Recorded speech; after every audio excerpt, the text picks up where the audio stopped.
गुरु दक्षिणा से वैराग्य। विश्वामित्र क्षत्रिय थे तथा राजवंश में जन्मे थे।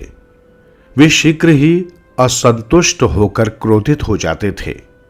उनका मन राजकाज में नहीं लगता था। ब्राह्मणों एवं ऋषियों की श्रेष्ठता तथा समाज में उनका आदर देखकर उन्होंने भी तपस्या करके ब्राह्मण ऋषि बनने का प्रयास किया। तप कर करके उन्होंने ऋषियों जैसी प्रतिष्ठा तो पाई, लेकिन वो राजश्री कहलाते थे, जबकि उनका प्रयास ब्रह्म ऋषि होने का था। उन्होंने ब्रह्म ऋषि होने के लिए तप करना आरंभ किया।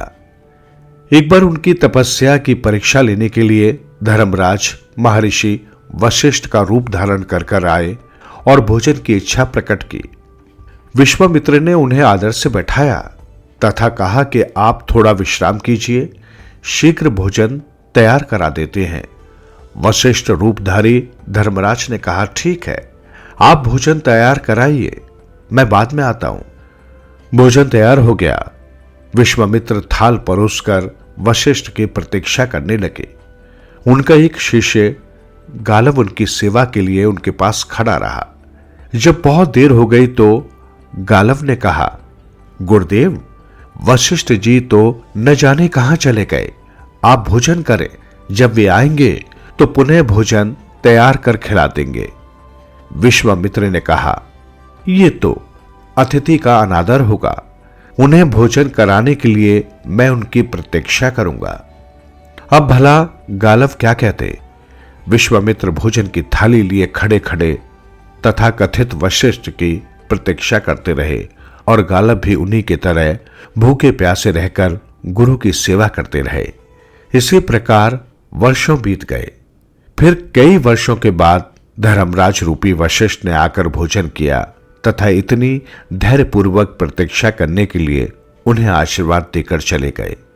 उनके जाने के बाद विश्वामित्र ने देखा कि इस बीच गालव किस निष्ठा से भूखा प्यासा रहकर उसकी सेवा करता रहा था। उसकी सेवा से प्रसन्न होकर उन्होंने उसे विद्वान होने का आशीर्वाद दिया। विश्वामित्र के आश्रम में वो उनका सबसे प्रमुख और प्यारा शिष्य हो गया। अध्ययन समाप्त कर जब वो जाने लगा तो उसने गुरु को प्रणाम कर गुरु दक्षिणा के लिए आज्ञा मांगी। विश्वामित्र ने कहा, गालव, तुम बहुत निर्धन विद्यार्थी हो, मैं तुमसे क्या गुरु दक्षिणा लूं? तुमने इस आश्रम में रहकर मेरी सेवा बड़ी निष्ठा से की है, मैं उसे ही तुम्हारी गुरु दक्षिणा के रूप में स्वीकार करता हूं। गालव ने विनती की, गुरुदेव, विद्या अध्ययन काल में सभी शिष्य सेवा करते हैं। विद्या समाप्त होने के बाद गुरु दक्षिणा दिए बिना ज्ञान व्यर्थ होता है। जब गालव ने बहुत हठ किया तो विश्वामित्र ने कहा, तो फिर तुम मुझे 800 श्याम कर्ण घोड़े गुरु दक्षिणा में दो। गालव ने सोचा, गुरुजी 800 साधारण घोड़े मांगते तो मैं उनकी व्यवस्था सहज कर लेता, पर इन्होंने तो श्याम कर्ण घोड़े यानी घोड़े चाहे जिस रंग के हों, पर उनके कान काले होने चाहिए। इस प्रकार के इतने घोड़े एक साथ एक जगह कैसे मिलेंगे? अब गुरु दक्षिणा देनी है तो ऐसे घोड़े जुटाने पड़ेंगे। गुरु को प्रणाम कर गालव घोड़ों की खोज में निकल पड़े। बहुत घूमे, पर इतने घोड़े एक साथ कहां मिलते। अंत में हार कर महाराज ययाति के पास गए और उन्हें अपनी समस्या बताई। ययाति ने कहा, मेरे पास भी ऐसे घोड़े नहीं हैं। आप मेरी पुत्री माधवी को ले जाएं और इसके शुल्क से अयोध्या नरेश, काशी नरेश तथा भोजराज के यहां से ऐसे घोड़े प्राप्त करें। माधवी को वरदान है कि वो मां बनने के बाद भी कन्या बनी रहेगी। गालव माधवी को लेकर सबसे पहले अयोध्या नरेश के यहां गए। वहां उन्होंने शुल्क स्वरूप माधवी को देकर 200 घोड़े प्राप्त किए।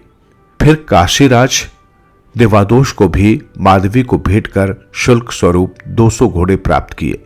इसी प्रकार भोजराज उसी नर से भी 200 घोड़े प्राप्त किए। अभी भी 200 घोड़ों की कमी थी। अन्यंत्र कहीं से प्राप्त न होने पर उन्होंने माधवी को विश्वामित्र को भेंट करके कहा, इसके बदले में आप स्वयं 200 घोड़े देकर अपने 800 श्याम कर्ण घोड़े दक्षिणा के रूप में प्राप्त कर ले।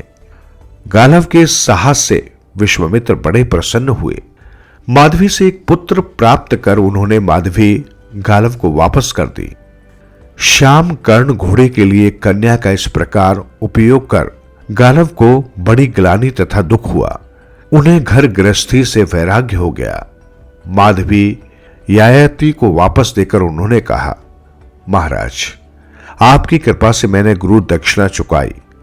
आप अपनी इस वरदानी कन्या को स्वीकार करें। मुझे अब संसार तथा सांसारिक जीवन से विरक्ति हो गई है। मैं कहीं दूर जाकर ईश्वर भक्ति में अपना शेष जीवन बिता दूंगा। अपनी तथा अन्य की कामनाओं की पूर्ति के लिए कैसे कैसे कष्ट उठाने पड़ते हैं। इसलिए ज्ञानियों ने कामनाओं से मुक्त होने के लिए कहा है। ऐसा कहकर गालव किसी उत्तर की प्रतीक्षा किए बिना चले गए।